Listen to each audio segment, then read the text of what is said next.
Hello, welcome to my presentation video on LED lighting.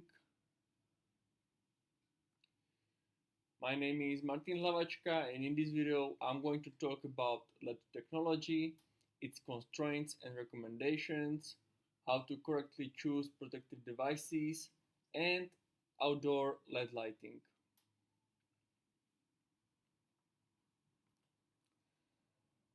Lighting is a source of comfort and productivity and represents 15% of the quantity of electricity consumed in industry and 40% in buildings. The light stability and continuity of service depend on the quality of the electrical energy thus consumed. The supply of electrical power to lighting networks has therefore assumed great importance. In this video, we will focus on LED lighting only. To design and simplify the selection of appropriate protection devices, an analysis of the LED technology will be presented. Before, LED technology was reserved for applications requiring small power lights such as signaling, traffic lights, exit signs, or emergency lighting. Today, thanks to the development and availability of power LED, lighting manufacturers offer comprehensive solutions that can retrofit every application in any domain. In fact, LED is the first technology for lighting that can be implemented in any application with the right level of efficiency and opening the use of control functions not accessible for other technologies. The advantage of LED technology are low energy consumption, low temperature in the front face, no emission in the ultraviolet and infrared, robustness against vibrations, lifetime, insensitivity to the number of switching operations, immediate relighting, dimming control, and it is easier to recycle. Its disadvantages are cost, but it is steadily declining, blue spectrum for white LED, and management of temperature.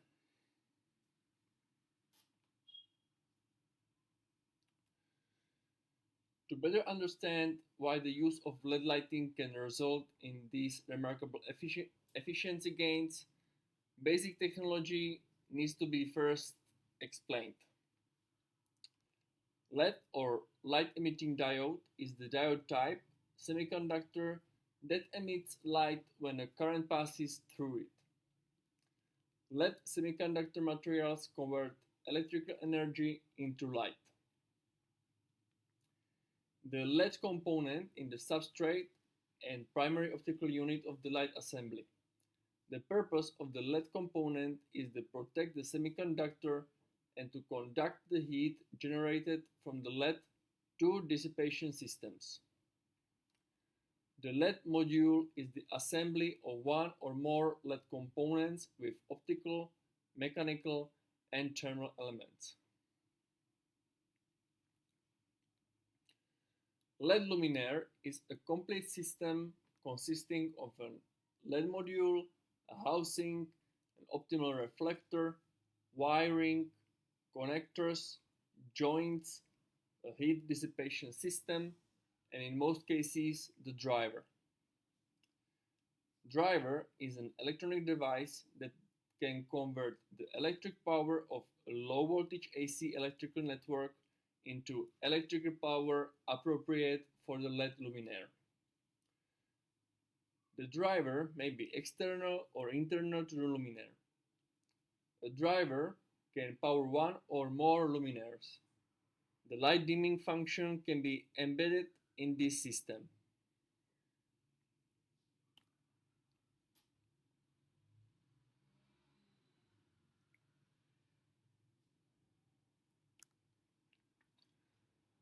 When a LED luminaire is first energized, A variable current is required by the luminaire during the first second time interval, and then the current stabilizes as soon as rated operating conditions are reached.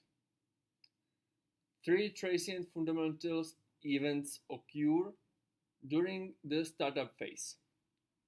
The first phase is the power supply of the luminaire, then the start of the driver, then the powering of the LED module.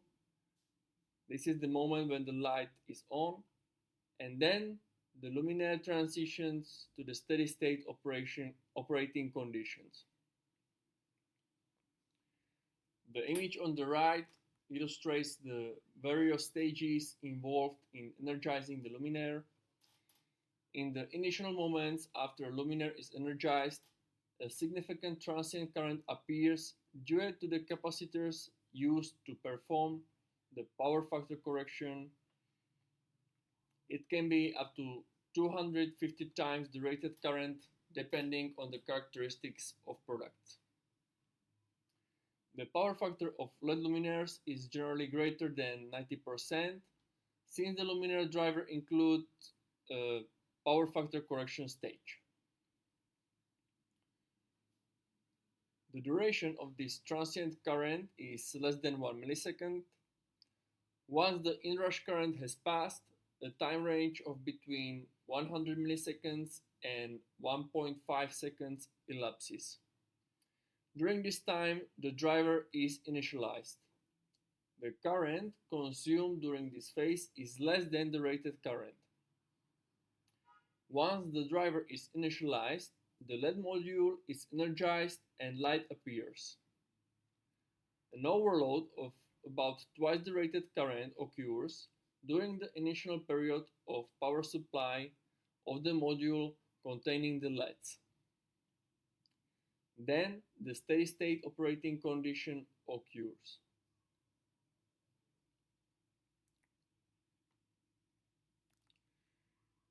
In the steady state operating condition, the current consumed by LED luminaires is not perfectly sinusoidal.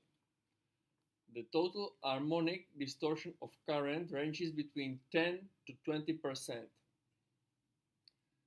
Given that the rated current of LED luminaires are low, the impact of these currents on network voltage is slight. Measurements in various industrial plants powered by the public low voltage power supply system show that the total voltage harmonic distortion is generally less than 3%. According to the IEC 61000-2-4 standard relating to the compatibility levels of voltage tolerances, if the total voltage harmonic distortion is less than 5%, the network is considered sound and compliant.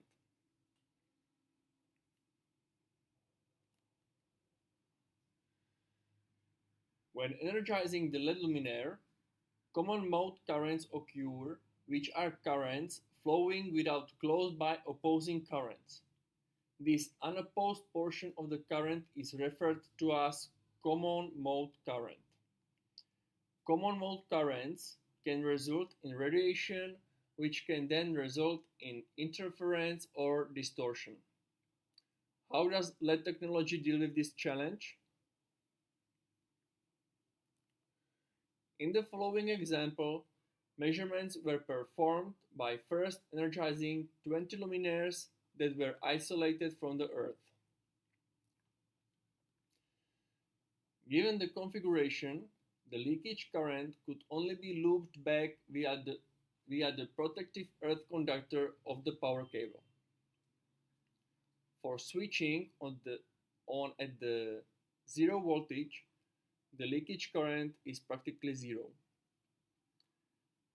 The frequency of the transient current is high, about 100 kHz. At the steady state stage, for the 20 luminaires isolated from the Earth, the leakage current value measured at 50 Hz was about 2 milliamps.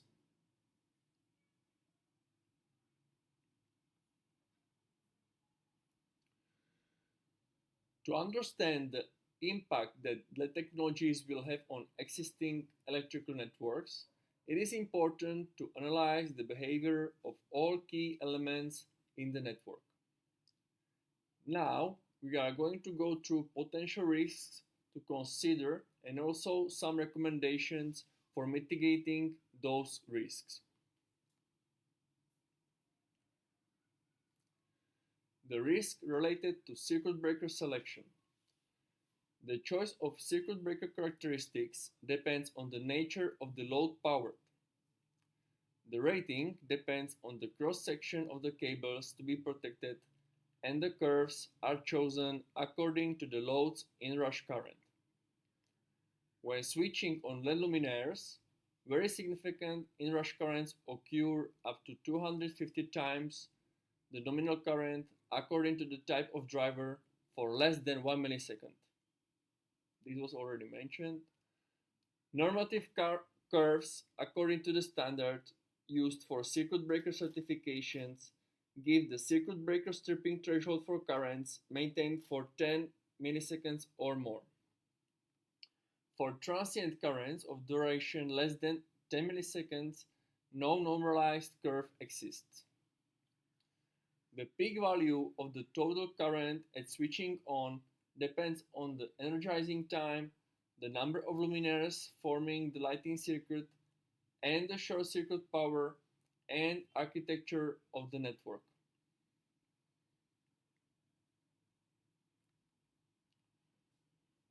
To address this risk, an appropriate choice of the circuit breaker must be done during the design phase of installation according to the recommendations given by the manufacturer. Another option, very useful in the case of replacing conventional lighting with LED lighting on existing large installation, is to implement a remote control including a zero crossing function in place of standard devices. That will limit the total inrush current in the order of 4 to 5 times.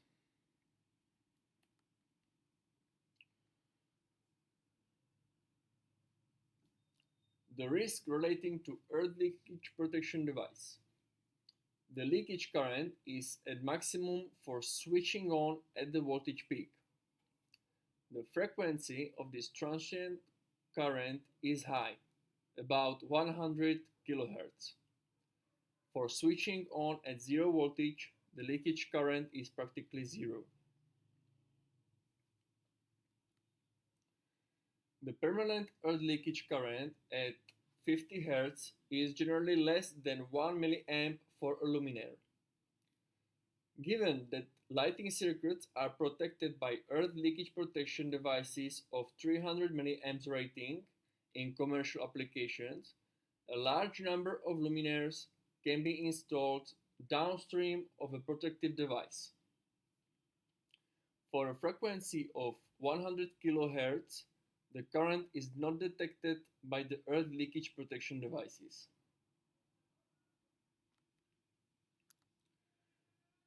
The risk for the remote control device. The standardized categories of use stipulate the current values that the contactor must establish or cut off. These depend on the nature of the load controlled and the conditions under which the circuit is performed. Only lighting loads employing conventional technologies are covered by this standard, and no test is required to certify contactors for controlling luminaires that employ LED technology. For switchgear and control gear, the main constraints of the LED lighting technology are the high transient currents which can generate premature wear of contact pad materials.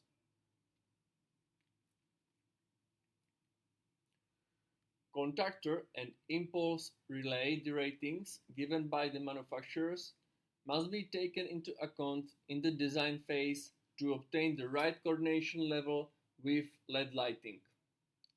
That performance will determine the maintenance of the electrical endurance and lifetime given by manufacturers.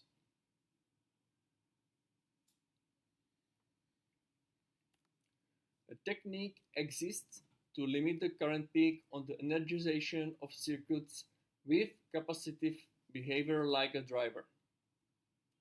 It consists of ensuring that the powering of lighting occurs at the moment when the line voltage passes through zero, called the zero crossing function. The use of a remote control device, including zero crossing function, will reduce dramatically the inrush current in the order of 4 to 5 times.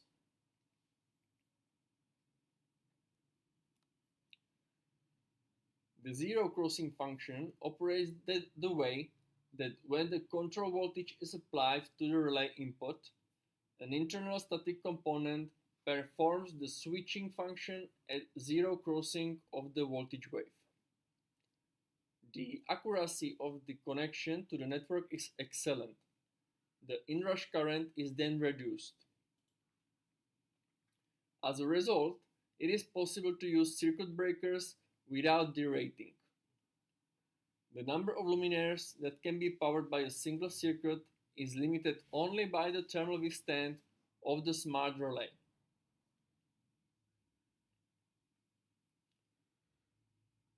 More recently, hybrid technology devices have been developed that combine a solid-state switch with activation on voltage passage through zero and an electromechanical contactor short-circuiting the solid-state switch, reducing losses in the semiconductors.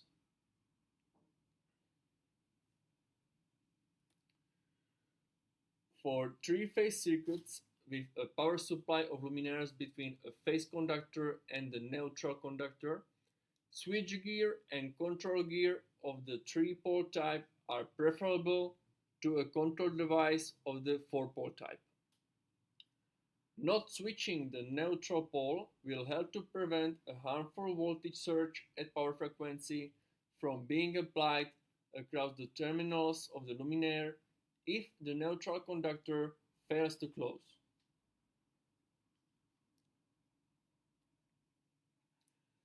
As mentioned in earlier sections, switching on a lighting circuit causes a transient state which is manifested by a significant overcurrent.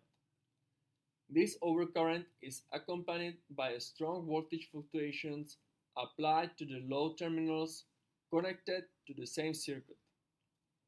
These voltage fluctuations can be detrimental to the correct operation of sensitive loads like microcomputers, temperature controls, etc. It is advisable to separate the power supply for these sensitive loads from the lighting circuit power supply. The installation of protected devices such as surge arrestor is recommended for exposed installations such as public lighting, lighting for car parks, or industrial facilities.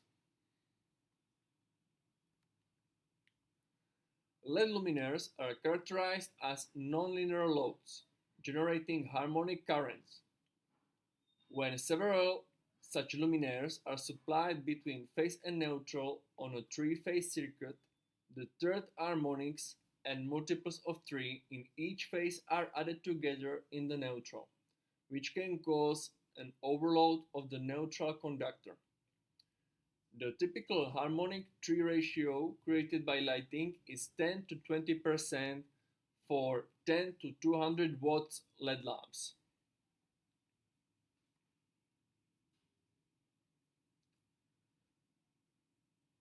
Firstly, the use of a neutral conductor with a small cross-section should be prohibited as requested by the installation standard. The effects concern the thermal consequences on switchgear and control gear, cables, and equipment. They are due to harmonic levels maintained for durations equal to or greater than 10 minutes. As far as overcurrent protection devices are concerned, it is necessary to provide 4-pole circuit breakers with protected neutral, except with the TN-C system, for which the PEN conductor should not be cut. This type of device can also be used for the breaking of all poles necessary to supply luminaires at the face-to-face voltage in the event of a fault. A braking device should therefore interrupt the phase and neutral circuit simultaneously.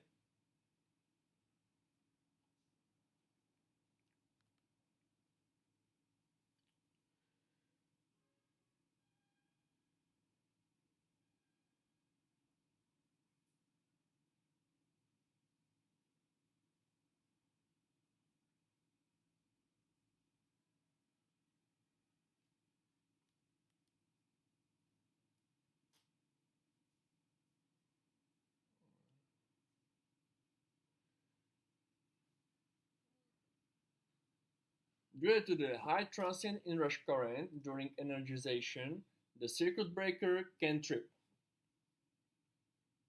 According to the control device used, the transient current surge may require the circuit breaker to be derated according to the number of luminaires and circuit breaker rating coordination curves when using standard control devices.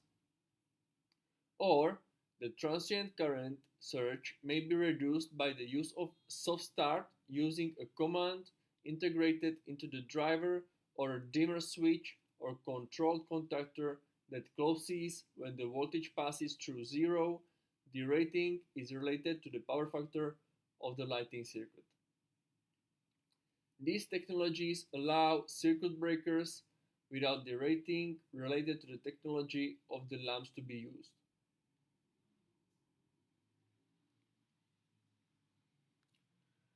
On this slide, you can see a table with the maximum number of LED lamps according to the circuit breaker rating and curve.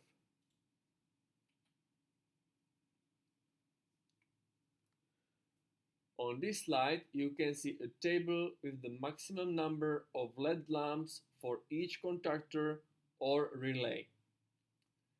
These values are given for a 230 volt circuit with two active conductors.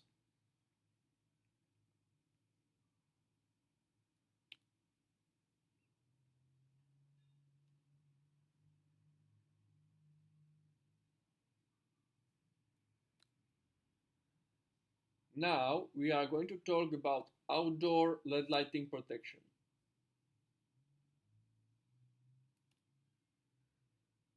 LED technology luminaires containing electronic components are sensitive to surge, which will attack the power supply drivers and load components and therefore drastically reduce the luminaire's theoretical life.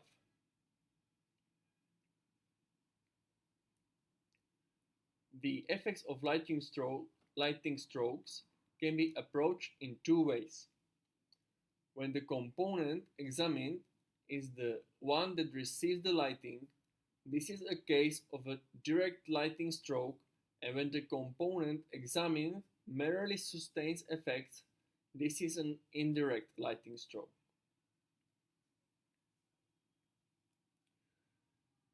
The atmospheric phenomenon of lighting is due to the sudden discharge of the electrical energy accumulated in storm clouds. Direct lighting stroke is when the lighting falls on a structure, the lighting current generates a pore surge. An indirect lighting stroke is the remote manifestation of a direct lighting stroke. Its effects are presented here from conducted surge, rise in earth potential, and radiation.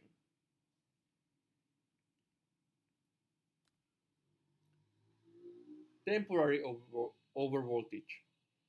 The main characteristic of these surges is their frequency, which assumes that of the network.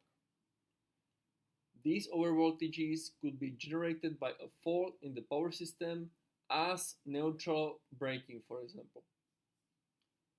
Although distribution networks are normally three-phase, many switchgear items are single-phase. Depending on the needs of each low-voltage consumer, voltage imbalances may occur. The most problematic case is the breaking of the neutral, which may generate a rise in potential that is harmful for devices programmed to operate as single phase voltage and which then find themselves operating at a voltage close to phase voltage.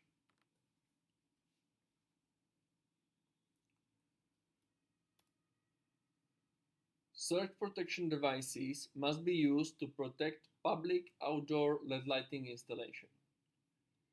An entire range of surge arresters is thus available. Modular arresters for mounting on a symmetrical array, and arresters that can be installed in the main low voltage board or luminaire enclosures. They all enable the flow of various currents with varying voltage protection levels. In addition, surge arresters for information circuits must be used. They must be adapted for two low current lines without common potential used in public lighting. The impact current must not exceed 300 milliamps.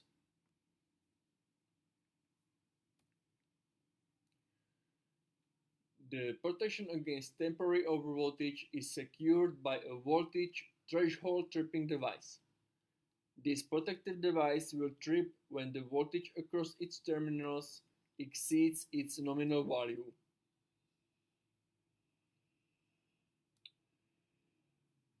Miniature circuit breakers, surge protection device, and voltage threshold tripping device are available in a complete integrated product.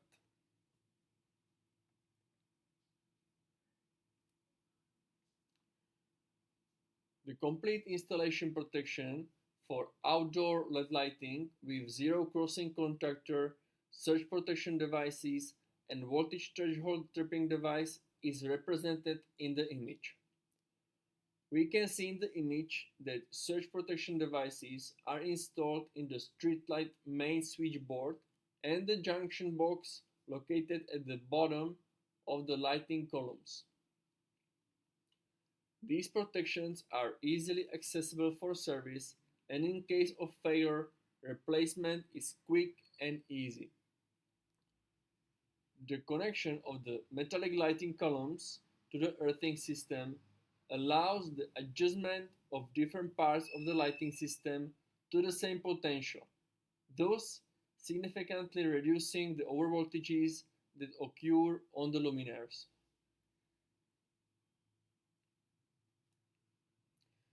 We come to the end of this presentation. Now you know everything about protecting LED lighting. Thanks for watching.